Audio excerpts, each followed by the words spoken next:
நடு ரோட்ல உங்களை ஒருத்தன் அடி அடி அடி நடிக்கிறான். ஊரே வேடிக்கை பார்க்குது. ஒருத்தவங்க கூட உங்களை காப்பாற்ற வரல. இந்த மாதிரி சுச்சுவேஷன்ல யாராவது நம்மளை காப்பாத்திட மாட்டாங்கன்னு நம்ம யோசிப்போம். இததான் சைக்காலஜில பைஸ்டாண்டர் எஃபெக்ட்னு சொல்றாங்க. ஆக்டர் ரியோ நடிச்ச நெஞ்சம் உண்டு நேர்மை உண்டு ஓடுராஜ மூவி நீங்க பாத்துருக்கீங்களா? இதுல பைஸ்டாண்டர் எஃபெக்ட் பத்தி தெளிவா சொல்லியிருப்பாங்க. இந்த மாதிரி சுச்சுவேஷன்ஸ் ஏன் நடக்குதுன்னு பார்த்தா, ஃபர்ஸ்ட் டிஃப்யூஷன் ஆஃப் ரெஸ்பான்சிபிலிட்டி. வேற யாராவது வந்து காப்பாத்துவாங்க, வேற யாராவது ஹெல்ப் பண்ணுவாங்கன்ற நம்ம மைண்ட் செட்ல நாம ஹெல்ப் பண்ண முன்னாடி போக மாட்டோம். Next social influence.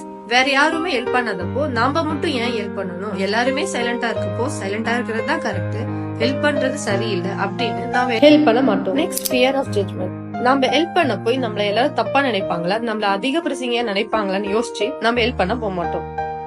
இந்த 3 ஃபேக்டர் தான் பைஸ்டாண்டர் எஃபெக்ட் கிரியேட் ஆக காரணமா இருக்கு. பைஸ்டாண்டர் எஃபெக்ட் கண்டிப்பா ஓவர் கம் பண்ண முடியும். ஃபர்ஸ்ட் நீங்க ரெஸ்பான்சிபிளா இருக்கணும். யார் ஹெல்ப் பண்ண வரலனாலும் நான் போய் ஹெல்ப் பண்ற ஃபர்ஸ்ட் ஸ்டெப்பா நீங்க எடுத்து வைக்கணும்.